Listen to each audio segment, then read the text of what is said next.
মাহজুরা রাদিয়াল্লাহু তাআলা আনহু মক্কার মুয়াজ্জিন, আগে ছিল মুশরিক, পরে হয়েছে মুমিন। উনি কিভাবে মুমিন হইলেন এই ঘটনাটা একটু আপনাদের শোনাতে চাই। তো আপনাদের তো সময় নাই হাতে, হ্যাঁ সময় আছে। অষ্টম হিজরিতে হুনাইনের যুদ্ধে রাসূল সাল্লাল্লাহু আলাইহি ওয়াসাল্লাম ফিরে আসতেছেন মদিনায়। প্রতিমধ্যে বেলাল রাদিয়াল্লাহু তাআলা আনহু আযান দিচ্ছেন। কি দিচ্ছেন? তো পাশে ছিল মুশরিকদের একটা পল্লী, কিছু মুশরিক তরুণ, কিছু অমুসলিম কিশোর, তারা আজানকে ব্যঙ্গ করতেছে। আমাদের বাংলায় মুখ ভেঙ্গানো বলে আর কি। বেলাল রাদিয়াল্লাহু তাআলা আনহু আজান দিচ্ছেন, বাচ্চাগুলো মুশরিক, তো ওরা আজানকে ব্যঙ্গ করতেছে, বিকৃতি করে ওরাও আজান দিচ্ছে। উদ্দেশ্য হচ্ছে আজানকে নিয়ে ঠাট্টা করা। উদ্দেশ্য কি? ঠাট্টা করা। ব্যাপারটা মনে কষ্ট পাওয়ার মতো ব্যাপার না? কিন্তু বিশ্বনবী ওইখানে দেখেন কি খুঁজলেন। বিশ্বনবী খেয়াল করলেন অমুসলিম কিশোরদের মধ্যে থেকে একটা কিশোরের গলাটা বড় দরাজ গলা, কণ্ঠটা বড় সুন্দর। খেয়াল করে দেখলেন যে কিছু কিশোর বেলালের আজানকে ব্যঙ্গ করে, বিকৃতি করে, কিন্তু একজনের কণ্ঠ দেখতে পাচ্ছেন না এত দূরে, কিন্তু কণ্ঠটা বড় সুন্দর, দরাজ গলা। বিশ্বনবী সাহাবীদেরকে বললেন, ধরো এগুলারে, ধরো। সবগুলারে ধরে বিশ্বনবীর সামনে আনা হলো। ওরা হাঁটু গেড়ে বসলো। বিশ্বনবী বললেন, তোমাদের মধ্যে কে যেন ব্যঙ্গ করে আজান দিচ্ছিল, তার গলাটা বড় উঁচু, গলার বেসটা বড় মজবুত, মেলোডিয়াস, সুমধুর কণ্ঠ। কে? আবু মাহজুরা বলে, আমার বন্ধুরা সবাই আমার দিকে আঙ্গুল দেখায়, আমি পড়ে গেছি বিপদে। রাসূল সাল্লাল্লাহু আলাইহি ওয়াসাল্লাম বাকি মুসলিম তরুণদেরকে ছেড়ে দিলেন, বললেন তোমরা যাও। এবার আবু মাহজুরারে পাইছে। আবু মাহজুরার চুলের মধ্যে হাত দিলেন বিশ্বনবী, মাথায় হাত দিয়ে বললেন, এবার আজান দাও দেখি। আবু মাহজুরা বলে, আমি তো আজান দিতে জানি না, কারণ আমি তো বেলালেরটা শুইনা দিছি, আমার তো মুখস্থ নাই, আমি তো আজান দিতে জানি না। বিষ্ণু বললেন, জানো না? তাহলে আসো, আমি তোমারে শেখাই দিই। আবু মাহজুরা হাঁটু গেড়ে বসে বিশ্বনবীর মুবারক হাত আবু মাহজুরার চুলের মধ্যে। বিশ্বনবী আজানের মুআল্লিম আবু মাহজুরাকে বলতেছে, ঠিক আছে তোমারে শিখাই দিচ্ছি, আমি যা যা বলবো আমার সাথে সাথে বলো, পারবা? আবু মাহজুরা বলে, পারবো। বিশ্বনবী আজান দিচ্ছেন, মাথায় হাত দিয়ে আল্লাহু আকবার,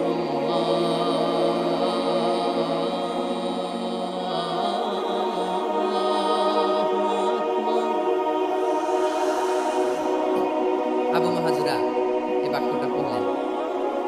বিশ্বনবী দ্বিতীয় বাক্য পড়তে আরম্ভ করলেন, আল্লাহু আকবার,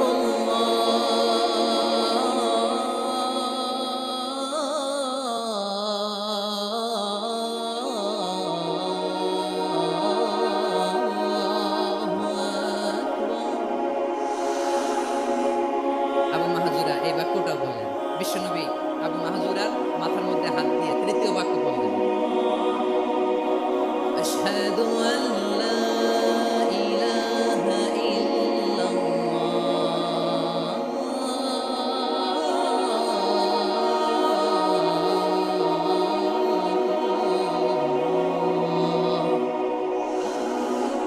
আবু মাহজুরা তৃতীয় বাক্য বললেন। বিশ্বনবী একটা বাক্য পরে আবু মাহজুরা পড়ে, বিশ্বনবী পরে আবু মাহজুরা পড়ে। আবু মাহজুরা কিন্তু অমুসলিম, মুশরিক।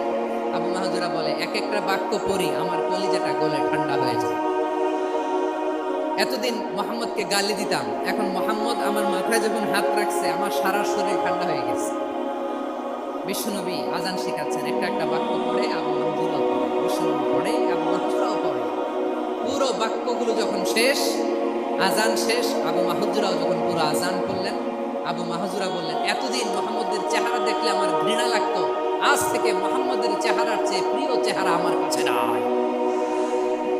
আবু মাহজুরা বললেন, ও মুহাম্মদ, আজানের বাক্য তো আপনি আমারে শেখালেন, এখানেই শেষ করবেন না, আপনি আমারে পড়ায় দেন, লা ইলাহা ইল্লাল্লাহ মুহাম্মাদুর রাসূলুল্লাহ সাল্লাল্লাহু আলাইহি ওয়াসাল্লাম। বিশ্বনবীর সাথে দাঁড়িয়ে উনি শাহাদা পড়ে মুসলমান হয়ে গেলেন। এবার আবু মাহজুরা বলে, ইয়া রাসূলুল্লাহ, ইয়া হাবিবাল্লাহ, আমি মুমিন হয়েছি, মুসলমান হয়েছি, আপনার কাছ থেকে আজান শিখার সৌভাগ্য আমি লাভ করেছি নবী। আমার কণ্ঠের বড় তারিফ করেছেন আপনি, আমার আজানকে আপনি পছন্দ করেছেন। একটা জিনিস আপনার কাছে চাই, আপনি আমাকে মক্কার মসজিদুল হারামের ইসলাম বললেন, যাও আবু মাহজুরা, আমি তোমাকে পৃথিবীর শ্রেষ্ঠতম মসজিদ মক্কার মসজিদুল হারামের মুয়াজ্জিন হিসেবে অ্যাপয়েন্ট করে দেব। দেখছেন কিভাবে ট্যালেন্ট হান্টিং করতে হয়, কিভাবে হিউম্যান রিসোর্স মানব সম্পদকে ব্যবহার করতে হয়। আসছিল আজানকে ভেঙাইতে, আসছিল কেন? আজানকে ব্যঙ্গ করার জন্য, বিকৃত করার জন্য। আজানকে বিকৃত করতে যে ইসলামের সবচেয়ে শ্রেষ্ঠ মসজিদের মুয়াজ্জিন হয়ে গেল। সুবহানাল্লাহ। হযরত আবু মাহজুর রাদিয়াল্লাহু তাআলা আনহু ওনার এই সুললিত কণ্ঠ ব্যবহার করে মসজিদুল হারামে এত সুন্দর করে আল্লাহু আকবার বলে আযান দিতেন, মানুষগুলোর, মুসল্লিগুলোর, মক্কাবাসীর হৃদয়কে তিনি বিগলিত করে দিতেন। মানুষের হৃদয়কে ঠান্ডা হয়ে যেত। শুধু এখানেই শেষ না আমার যশোরের ভাইয়েরা। বিশ্বনবী যখন সাইয়েদনা আবু মাহজুরা রাদিয়াল্লাহু তাআলা আনহুকে আযান শিখাচ্ছিলেন, বলেন তো বিশ্বনবীর হাতটা কোথায় ছিল? আবু মাহজুরার মাথার সামনে, এই চুলের উপরে ছিল। আবু মাহজুরা ওই স্মৃতিটাকে ধারণ করবার জন্য, ওই স্মৃতিকে বহন করার জন্য বিশ্বনবীর মুবারক হাত আবু মাহজুরার কপালের চুলের যেই জায়গায় লেগেছে, মৃত্যুর আগের দিন পর্যন্ত আবু মাহজুরা মাথার ওই চুলে কোনদিন ছুরি আর কামার লাগায় না, সেখানে কেচি লাগায় নাই, চুলের মধ্যে খুর লাগায় নাই। আবু মাহজুরা ডান দিকের চুল কাটতো, বাম দিকের চুল কাটতো, পেছনের চুল কাটতো, সামনের চুল কাটতো না। আবু মাহজুরা রাদিয়াল্লাহু তাআলা আনহুর সামনের চুলগুলো বড় হতে হতে যখন এত বড় হয়ে যায়, তিনি চুলগুলো পেঁচিয়ে মাথার মধ্যে রাখতেন, তারপরে তিনি পাগড়ি পরতেন। সবাই জিজ্ঞেস করতো, আবু মাহজুরা এটা আবার কেমন স্টাইল? দেখতে তোমার কি বিদঘুটে লাগে, কেমন অড লাগে, কেমন খারাপ দেখা যায়। মক্কায় এমন কোন মানুষ তো দেখি নাই, ডানে চুল কাটে, বায়ে চুল কাটে, পেছনে চুল কাটে, সামনে কাটে না। পরে আবু মাহজুরা কেমন দেখা যায় তোমারে, তুমি সামনের চুল কাটো না কেন? আবু মাহজুরা বলে, আমি হাঁটু গেড়ে পেয়ারা নবীর সামনে বসেছিলাম, আমার এই মাথার চুলের মধ্যে মুবারক হাত লাগিয়ে বিশ্বনবী নিজে আমাকে আজানের প্রতিটা বাক্য শিক্ষা দিয়েছেন। বিশ্বনবীর মুবারক হাত, পবিত্র হাত আমার মাথার চুলের যেই জায়গায় লেগেছে, আমি চাই ওই চুলগুলা নিয়ে আমি আমার কবরে যাব। সাইয়েদনা আবু মাহজুরা রাদিয়াল্লাহু তাআলা আনহু ইন্তেকালের আগের পর্যন্ত মাথার সামনের চুলগুলা কাটে নাই, মাথার সামনের চুল তিনি কাটেন নাই। সুবহানাল্লাহ বিহামদি। কেমন ভালোবাসতেন বিশ্বনবী সাহাবীদেরকে, সাহাবারা কেমন ভালোবাসতেন বিশ্বনবীকে। সামনের চুলগুলো বড় হতে হতে এত বড় ছিল, পেঁচিয়ে রেখে পাগড়ি পরতেন, কাটতেন না। নবীর হাত লেগেছিল। সুবহানাল্লাহ পড়ে। তাহলে what is the lesson? Moral of the story কি? মোরাল অফ দ্য স্টোরি হচ্ছে, আসছিল আজানকে ব্যঙ্গ করার জন্য, বিকৃত করার জন্য, হয়ে গেল মসজিদুল হারামের মুয়াজ্জিন। দেখেন বিশ্বনবী একটা খারাপ সিচুয়েশনের মধ্যে থেকে কি ভালো জিনিস বের করে আনলেন। আমি যে শুরুতে বলেছি কিভাবে তিনি হিউম্যান রিসোর্সকে ডেভেলপ করেছেন, ম্যানেজ করেছেন। তিনি যে চৌকুশ ট্যালেন্ট হান্টার ছিল, দেখেন সবার মধ্যে থেকে এর বাছাই করে মুয়াজ্জিন বানিয়ে দিয়েছেন। সুবহানাল্লাহ। তার মানে এই না সবাইরে ধরে ধরে উনি মুয়াজ্জিন বানিয়েছেন। যার যেই ট্যালেন্ট আছে তাকে ওই কাজে অ্যাসাইন করেছেন। যার যেই প্রতিভা আছে তার প্রতিভাকে ইসলামের কাজে লাগিয়েছেন। সুবহানাল্লাহ পড়েন। যায়েদ বিন সাবিত রাদিয়াল্লাহু তাআলা নাম শুনেছেন? যশোর কথা বেরোয় না। যদি জায়গায় সালমান খানের নাম শুনছেন, সবাই হাত তুলবে, জি হুজুর শুনছি, মানে সব দেখা শেষ। সালমান খান, আমির খান, অমুক খান, সব খান মুখস্থ, কিন্তু যায়েদ বিন সাবিতের নাম মুখস্থ নাই মুসলমানদের। যে সাহাবী মাথার সামনের চুল কাটে নাই, মসজিদুল হারামের মুয়াজ্জিন বানাইছেন বিশ্বনবী, সাহাবীর নাম কি? খায়া ফেলেছে, স্লোগানের সাথে খায়া ফেলেছে। আবু মাহজুরা। কি নাম?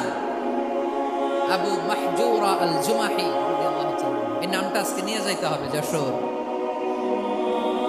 আবু মাহজুরা। 2 নম্বরে বলছিলাম যায়েদ বিন সাবিত রাদিয়াল্লাহু তাআলা। বিশ্বনবী দেখলেন মদিনার এই আনসারী সাহাবী হাইলি ট্যালেন্টেড, ইন্টেলেকচুয়াল, মেরিটোরিয়াস, জ্ঞানের প্রতি তার আকর্ষণ, মারাত্মক আকর্ষণ। বিশ্বনবী তাকে দায়িত্ব দিলেন, কোরআন যা নাজিল হয় তুমি লিখো, কাতিবুল ওহী বানাই দিল। সুবহানাল্লাহ। যায়েদ বিন সাবিতরে আবার আজান শিখান নাই, কারণ তার মধ্যে বিষ্ণুনবী প্রতিভা দেখেছেন, একাডেমিক প্রতিভা। বিষ্ণুনবীর একাডেমিক প্রজেক্টগুলো তিনি হ্যান্ডেল করতেন। যায়েদ বিন সাবিত ছিল বিষ্ণুনবীর ব্যক্তিগত সচিব। কি ছিল? ব্যক্তিগত সচিব, বোঝেন নাই? বিষ্ণুনবীর ব্যক্তিগত সচিব এবং দোভাষী। ইহুদিরা কিছু লিখে দিলে এটার অর্থ বিষ্ণুনবীরে বুঝায় দিতেন, আবার ইহুদিদের কাছে কিছু লিখতে হলে তিনি লিখে দিতেন। বিষ্ণুনবী একদিন বললেন, ইন্নী ওয়াল্লাহি মা আমানু ইয়াহুদা আলা কিতাব। ইহুদিরা যে চিঠি পাঠায় অর্থ তো বুঝি না, আরেক ইহুদি আইনে অর্থ করা লাগে। আবার ইহুদিদের কাছে কিছু লিখে পাঠাইতে চাইলে আমরা তো লিখতে পারি না, ইহুদিদের দিয়ে লেখা লাগে। ওরা যে পয়রা শোনায় লিখে দেয়, আমি ওদের বিশ্বাস করি না। আমার নিজের একজন লোক দরকার। বিশ্বনবী এই যায়েদ বিন সাবিতকে চুজ করলেন ল্যাঙ্গুয়েজের জন্য। উনি বললেন, যায়েদ, তোমার সফট স্কিলকে ডেভেলপ করতে হবে, তুমি হিব্রু ল্যাঙ্গুয়েজ শিখে ফেলো। যায়েদ বিন সাবিত বলল, বিশ্বনবীর মোটিভেশন আর ইন্সপিরেশন পেয়ে আমি 15 দিনে ইহুদিদের এই হিব্রু ল্যাঙ্গুয়েজ শিখে ফেললাম। শুধু শিখে ফেললাম না, হাত্তা হাদিকতু, even I became master in the language. এই ভাষা আমি পারদর্শী হয়ে গেলাম। এরপরে ইহুদিরা চিঠি লিখে পাঠালে আর কোনো ইহুদি ডাকা লাগতো না, আমি নবীর এটার অর্থ শুনে পরে বুঝাই দিতাম। আবার ইহুদিদের কাছে চিঠি লেখা লাগলে আমি যায়েদ বিন সাবিত চিঠি লিখে দিতাম। দেখেন, এত সাহাবীর মধ্যে থেকে বিষ্ণুনবীর একাডেমিক প্রজেক্ট, ব্যক্তিগত সচিব, দোভাষী হিসেবে তিনি যায়েদ বিন সাবিতের মতো তরুণকে নির্বাচিত করেছেন। কেমন ট্যালেন্ট হান্টার ছিল আমার নবী! সুবহানাল্লাহ পড়বেন না? বিশ্বনবীর ইন্তেকালের পরে সাইয়েদনা আবু বকর রাদিয়াল্লাহু তাআলা আনহু যখন খলিফা হয়ে আসলেন, কোরআনকে সংকলনের দায়িত্ব দেয়া লাগবে, কোন সাহাবীকে দিবেন? সব সাহাবারা মিলে পরামর্শ করলেন। সাইয়েদনা আবু বকর, ওমর সবাই মিলে বিশাল কোরআন সংকলনের দায়িত্ব বিশ্বনবীর ব্যক্তিগত সচিব, বিশ্বনবীর দোভাষী, বিশ্বনবীর সিলেক্ট করাইল যায়েদ ইবনে সাবিত রাদিয়াল্লাহু তাআলা আনহু দিয়েছে। কোরআনের কপি তো আজকে এখানে রাখে নাই। এই যে আজকের যে কোরআন পড়েন, এটা আগে এরকম ছিল না। কোরআন নাজিল হলে সাহাবারা চামড়া, ওটের চামড়ায় লিখে ফেলত, ওটের চ্যাপ্টা হাড্ডির মধ্যে লিখে ফেলত, গাছের গুড়ির মধ্যে লিখে ফেলত, বিভিন্ন জনের কাছে ছড়ানো ছিটানো ছিল। আবু বকর রাদিয়াল্লাহু তাআলা আনহু একসাথে করলেন, পরবর্তীতে ওসমান রাদিয়াল্লাহু তাআলা আনহু একসাথে করলেন। 114 সূরার এখন এই মুসহাফ, এই কম্পাইলেশন, এই কপি আমরা পেয়েছি, যার হিউজ কন্ট্রিবিউশন ছিল। এই পুরো কোরআন কম্পাইলেশনের প্রজেক্ট ম্যানেজার ছিল যায়েদ বিন সাবিত রাদিয়াল্লাহু তাআলা। কোরআন কম্পাইলেশনের প্রজেক্ট ম্যানেজার, দেখেন, উনারে মাথায় হাত দিয়ে আজান শেখায় নাই। সুবহানাল্লাহ বলবেন না? তাহলে প্রথম সাহাবী আবু মাহজুরাকে মুয়াজ্জিন বানাইলেন, যায়েদ বিন সাবিতকে ব্যক্তিগত সচিব আর দোভাষী বানালেন, মুসআব ইবনে উমাইর রাদিয়াল্লাহু তাআলা আনহুকে ইসলামের প্রথম অ্যাম্বাসেডর বানালেন। তাহলে তৃতীয় নম্বর একজন সাহাবীর নাম বলছি, মুসআব ইবনে উমাইর। মুসআব কি নাম? নামটা কেমন লাগে? এই কয়েকজনের ভাল লাগে, বাকিদের ভাল লাগে না? ভাল লাগে? এই এই আর কয়েকটা মিনিট দেওয়া যাবে না আমাকে আল্লাহর রাস্তায়? হ্যাঁ, ঠিক আছে। আমি তোমাদেরকে ভালোবাসা দেখাবো, দোয়া করবো যদি চুপ থাকো, একেবারে চুপ, কষ্ট সহ্য করো। বাকিরা যা সওয়াব পাবে তোমরা ডবল পাবে, যেহেতু কষ্ট বেশি, কিন্তু চুপ। 3 নম্বর সাহাবীর নাম মুসআব।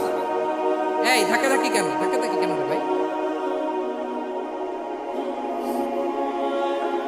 না না না, এরকম হইলে আসবো না যশোর, আমি আর আসবো না। হয় পিছনে চলে যাও, নাহলে চুপ, ধাক্কাধাক্কি নেই। 3 নম্বর সাহাবীর নাম মুসআব। কি নাম? He was the first ambassador in Islam. ইসলামের প্রথম ডিপ্লোম্যাট, প্রথম কূটনৈতিক, ইসলামের প্রথম কূটনৈতিক, ইসলামের প্রথম ডিপ্লোম্যাট, প্রথম অ্যাম্বাসেডর মুসআব ইবনে উমাইর।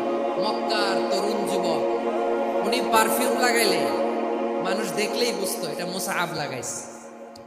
এমন ড্যাশিং ফেসের ছিল, এমন স্মার্ট ড্যাশিং ফেস, এমন পার্সোনালিটির মানুষ ছিল মুসআব রাদিয়াল্লাহু তাআলা। কারণ যিনি ইসলামের স্পোকম্যান হবেন, মুখপাত্র হবেন, তার স্মার্ট হওয়ার দরকার আছে না নাই? আকাবার প্রথম শপথ যখন হলো, তাদের সাথে বিষ্ণু ইসলাম মদিনাতে একজন মুখপাত্র পাঠালেন, ডিপ্লোম্যাটকে পাঠালেন, অ্যাম্বাসেডর অফ ইসলাম, তিনি হচ্ছেন মুসআব ইবনে উমাইর। সুবহানাল্লাহ। বিশ্বনবী দেখলেন সে অনেক স্মার্ট, তার ডেডিকেশন আছে, সিনসিয়ারিটি আছে, এবং মদিনায় যে আউস খাজরাজ গোত্রের নেতাদের সাথে ডিল করতে হবে, ইহুদিদের সাথে ডিল করতে হবে, ওখানে একজন পাক্কা জানু খেলোয়াড়ের দরকার আছে না নাই? মুসআব ইবনে উমাইর রাদিয়াল্লাহু তাআলা আনহু ওনাকে বিষ্ণু সাল্লাল্লাহু আলাইহি ওয়াসাল্লাম চুজ করলেন। এবং বিষ্ণু সাল্লাল্লাহু আলাইহি ওয়াসাল্লামের এই চুজিংটা, এই সিলেকশনটা এত সুন্দর ছিল, তিনি মদিনাতে যে বিশ্বনবী আসার আগেই মদিনার জমিনকে তিনি উর্বর করে ফেলছেন। প্রতিটা ঘরে ঘরে কালিমার দাওয়াত তিনি পৌঁছায় দিয়েছেন। জুমার বিধান নাজিল হয়েছে, কিন্তু মক্কায় পরিবেশ নাই জুমা পালনের। বিষ্ণু সাল্লাল্লাহু আলাইহি ওয়াসাল্লাম একজনকে দিয়ে খবর পাঠালেন, যাও মদিনায় মুসাবকে যেয়ে বলো, মুসাব তো আমার শিক্ষক, আমার স্পোকম্যান, মদিনাতে যেন তারা জুমা কায়েম করে। বিশ্বনবীর আগেই মুসআব মদিনার মুসলিমদেরকে নিয়ে মদিনায় প্রথম জুমা কায়েম করে ফেলছে। সুবহানাল্লাহ। ডিপ্লোম্যাটদের কেমন হইতে হয়, অ্যাম্বাসেডরের কেমন হইতে হয়, মুসআব রাদিয়াল্লাহু তাআলা আনহুর কাছ থেকে শিখলাম। মুসআব নামটা কেমন লাগে? যশোর যাদের সন্তান হবে, ছেলে সন্তান, আমার রাস্তায় পাইলে সবাই জিজ্ঞেস করে, হুজুর একটা নাম দেন, আমার ছেলে হবে। যশোরবাসীর জন্য আমি একটা নাম দিয়ে দিলাম, নাম রাখতে হবে মুসআব। কি নাম? নামটা যাদের ভাল লাগে, ছেলে সন্তান অনাগত আসবে, মনে চাইলে নাম রেখে দেবেন মুসআব রাদিয়াল্লাহু তাআলা আনহু। মুসআব, তাহলে মুসআব রাদিয়াল্লাহু তাআলা আনহুকে বিশ্বনবী ল্যাঙ্গুয়েজ শেখান নাই, সফট স্কিল শেখান নাই। যায়েদ রাদিয়াল্লাহু তিনি হিব্রু ল্যাঙ্গুয়েজ শিখেছেন, সুরিয়ানি শিখেছেন, কিন্তু মুসআবকে তিনি বানিয়েছেন the spokesman of Islam, the first diplomat, the ambassador of Islam. সুবহানাল্লাহ পড়বেন না? আব্দুল্লাহ ইবনে আব্বাস রাদিয়াল্লাহু তাআলা আনহু বিশ্বনবীর কাজিন, চাচাতো ভাই। আবার মাইমুনা রাদিয়াল্লাহু তাআলা আনহু, মাইমুনা নবীর স্ত্রী, তিনি ছিলেন আব্দুল্লাহর আপন খালা। তো নবীর বউ যদি ওনার খালা হয়, নবী তার কি বোঝে নাই, নবী তার কি খালু। তাহলে সম্পর্ক অনেক গভীর, কাজিন আবার খালু, ছোট্ট মানুষ, তাই রাতে মাঝে মাঝে ঘরে থাকতো। বিশ্বনবী দেখলেন আব্দুল্লাহ যেহেতু আমার ঘরে ঢুকতে পারে, আব্দুল্লাহরে এই উম্মতের বড় শিক্ষাবিদ বানাইতে হবে। কথা বোঝে নাই? আব্দুল্লাহকে কি বানাইতে হবে? শিক্ষাবিদ, এডুকেটর অফ দিস উম্মাহ, এই উম্মার শিক্ষাবিদ বানাইতে হবে। তাই আব্দুল্লাহ ইবনে আব্বাসকে বিশ্বনবী হাতে কলমে শিক্ষা দিয়েছেন।